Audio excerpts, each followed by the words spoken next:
Hello everyone, તો આજે છે ને હું મારું મોર્નિંગ રૂટીન તમારી બધાની સાથે શેર કરી. અહીંયા 6 જેવો ટાઈમ થયો હશે ને બસ ફ્રેશ થઈને હું આવી ગઈ છું રસોડામાં. સૌથી પહેલાં તો છે ને મેં થોડુંક એવું ગરમ પાણી કરી લીધું છે. અને ભાઈ હમણાં શિયાળો જેવો છે ને તો બસ હું 1 ગ્લાસ જેવું થોડુંક એવું ગરમ પાણી પી લઉં છું. અને બસ પછી કરવાનું હોય ટિફિન. તો આજે તો છે ને કાચા કેળા પડ્યા હતા, તો મેં વિચાર્યું કે ચાલો ટિફિનમાં છે ને કાચા કેળાનું શાક જ કરી નાખું. એટલે મેં છે ને અહીંયા કેળાને કટ કરી લીધા છે અને સાઈડમાં છે ને ગરમ તેલ કરવા મૂકી દીધું. અને બસ અહીંયા રોટલીનો લોટ બાંધી લીધો છે. હવે લોટ બંધાઈ ગયો ને પછી અહીંયા મેં છે ને લસણને કટ કરી લીધું છે. જો કે ફોલીને હું ફ્રીજમાં ડબ્બો ભરીને રાખી દઉં એટલે છે ને એ ટાઈમે આપણે ઝંઝટ નહીં કાંઈ. અને બસ હવે અહીંયા તેલ ગરમ કરવા મૂકી દીધું હતું.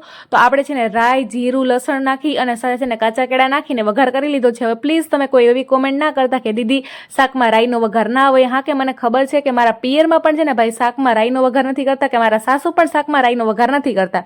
પણ હવે છે ને રાજને સ્પેશિયલી રાઈ જીરાના વઘારવાળા શાક જ પસંદ છે એટલે બસ હું કરું છું. અને બસ અહીંયા સાઈડમાં શાક ચડાવી અને મેં છે ને મસ્તની ફૂલેલી દડા જેવી રોટલી કરી લીધી છે. અને ત્યાં સુધીમાં આપણું સરસ મજાનું શાક પણ બનીને તૈયાર થઈ ગયું છે. હવે ટિફિન જઈને પછી જ મારે નાસ્તો કરવાનો મેળ આવે. તો સવારનો વ્લોગ તમને પસંદ આવ્યો ને તો ચેનલને સબસ્ક્રાઈબ કરી દેજો. હર હર મહાદેવ.